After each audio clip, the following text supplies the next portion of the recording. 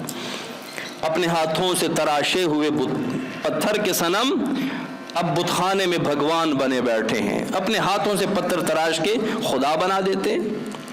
یہ تھے ابوبکر صدیق, بچپن سے ہی شرک اور کفر اور بتوں سے بیزار تھے.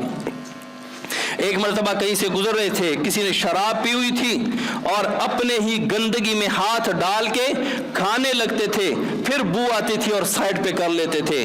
کہتے ہیں کہ میں نے پہلے بھی شراب نہیں پی تھی, اس کے بعد مجھے شراب سے اور نفرت ہو گئی. یعنی یہ اسلام اور نبوت سے پہلے کی باتیں ہیں. تو جس طرح آپ صلی اللہ علیہ وسلم کو اللہ تعالیٰ نے نبوت عطا کرنے سے بھی پہلے تمام خرافات اور فضولیات سے محفوظ رکھا, معصوم رکھا.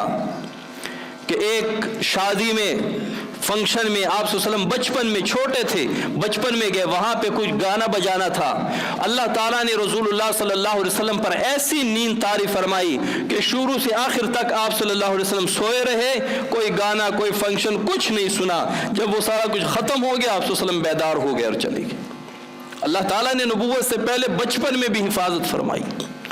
تو اسی طرح ابوبکر صدیق رضی اللہ تعالیٰ عنہ کو اللہ تعالیٰ نے نبوت سے پہلے, اسلام لانے سے پہلے, آپ صلی اللہ علیہ وسلم کی نبوت یا ابوبکر صدیق رضی اللہ عنہ کی اسلام لانے سے پہلے بھی ان تمام خرافات, شرکیات, کفریات سے محفوظ رکھا تھا. یہ تھے ابوبکر صدیق رضی اللہ تعالیٰ عنہ. یہ تھی ابوبکر صدیق رضی اللہ تعالیٰ عنہ کی شان. اللہ تعالیٰ ہمیں